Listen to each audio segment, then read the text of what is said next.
habemos fecha para el cónclave, para el inicio del cónclave. El Vaticano hace solamente instantes acaba de confirmar que la fecha de inicio para el cónclave, que es la reunión secreta de los cardenales donde deben votar y elegir al nuevo líder de la Iglesia Católica, va a ser el próximo miércoles 7 de mayo. Nosotros lo estuvimos conversando, se mantiene entonces... Entre el 5 y el 10, claro. Claro, entre el 5 y el 10 finalmente se saca como una especie de promedio después de los 9 días de luto y finalmente el 7 de mayo comenzaría entonces este cónclave. Oye, el cónclave, ahora, esto es un juego de poder que ya empezó, o sea... Ya se echó a andar esa maquinaria. Se echó a andar la maquinaria, probablemente se está conversando, se llega con una serie de nombres que son más o menos consensuados. En los últimos dos cónclaves, datos, el cónclave de la muerte de Juan Pablo II y de la renuncia de Benedicto XVI duraron 2 días, un día y medio más o menos. 2 días cada uno, sí. Acá podría pasar más o menos lo mismo, ¿no? No estamos ante un escenario donde se tenga que extender por mucho más tiempo.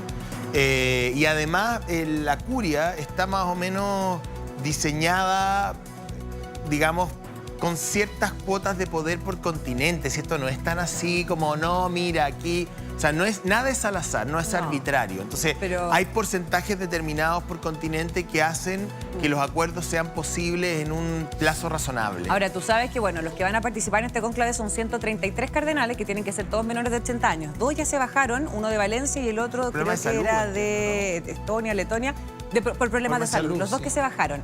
El tema es que de esos 133 cardenales, 108 los nombró el Papa Francisco. Sí, pues por es decir, estamos hablando de cerca del 80% de los cardenales fueron electos. Por eso la curia está diseñada con una cierta identidad. Pero, de hecho, el día para el funeral yo estuve conversando con Marcial Sánchez y él me hizo una observación que creo que es bien interesante, porque dije, ya, entonces, si el 80% fue electo o nombrado por el Papa, probablemente van a seguir su camino, sus reformas, es decir, no se va a retroceder en las reformas que habría adoptado el Papa Francisco. Y ahí él me hizo la observación, me dijo, no, es que ojo, porque el Papa, una de las cosas que más se le ha destacado es que él eligió o quiso nombrar a cardenales de todos los continentes, más allá si fueran conservadores o liberales. Por lo tanto, esa fue su visión al momento de nombrar. No para asegurarse de que continuaran su legado, sino que, por ejemplo, él me contaba, eligió muchos o nombró muchos cardenales de África que por lo general son sumamente conservadores. O sea, de hecho, uno de los favoritos que es Peter Turkson, sí.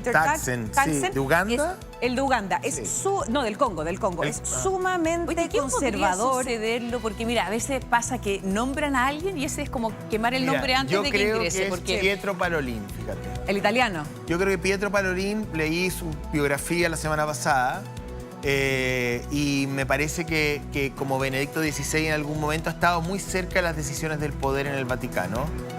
Hay un filipino, ¿ah? Hay un filipino. A mí ese yo creo que sale bailando. Porque mira ese que porque tiene además, ahí... dicen que era el favorito de Francisco. Pietro Parolin. No, este es Tagle, Luis Antonio Tagle, que es el cardenal de Filipinas, porque además le dicen que es el Francisco asiático. Así se ha hecho conocido por todas partes. Y el Papa Francisco le tenía muy buena porque decía que tenía esa esencia, ese carisma y que era muy cercano a la gente. Entonces, además de ser sumamente liberal. ¿De qué orden es? Perdón, ¿es jesuita igual? No, pero fíjate, es uno de los favoritos. Lo vamos a buscar. Porque es un poco, claro, tiene como esta energía, tiene sentido del humor, un poco, bueno, siguiendo ahí la línea del Papa Francisco. Luis Antonio, te estoy buscando de qué Este baile se hizo viral, en las últimas horas. Pietro 67 años. Ese nombre, Pietro. Yo creo que, mira. Este es carismático, me gusta. Yo tiendo a pensar, no sé, esto es una cosa personal. Yo creo que va a ser italiano, fíjate. No hay papa italiano desde Pablo, a ver, claro, sus 50, 60 años.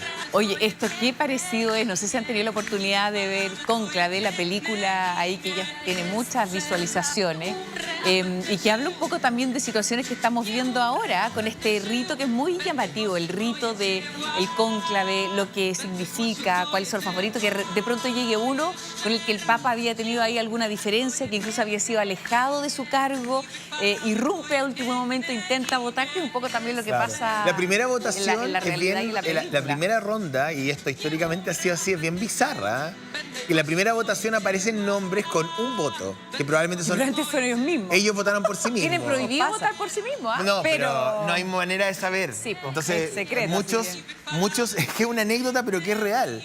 Entonces, la primera votación es bien dispersa y bizarra porque muchos aparecen con un voto. Y de ahí se van descamando un poco, agrupando los votos de los que tienen primero 10 y después tienen 15 y después 20.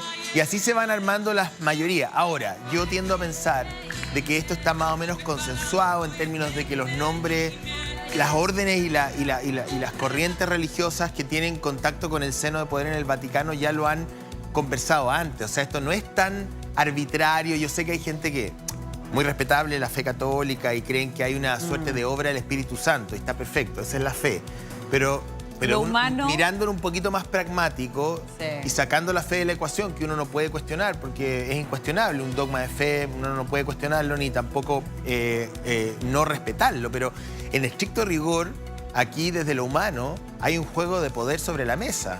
Ahora, No, sin duda. Y de hecho, José, por ejemplo, en los pasillos, Sí. porque son 4 votaciones al día, son 2 en la mañana y 2 en la Y dos tarde. fumatas. tiendo a Dos pensar que fumatas. Francisco logró simplificar esto y ya no va a ser eterno, sino que ya finalmente si hay dos mayorías, se busca ahí que sea esa la posibilidad de tener dentro de esos nombres al nuevo Papa. Sí, no, eso está pasando entonces en estos momentos en Italia.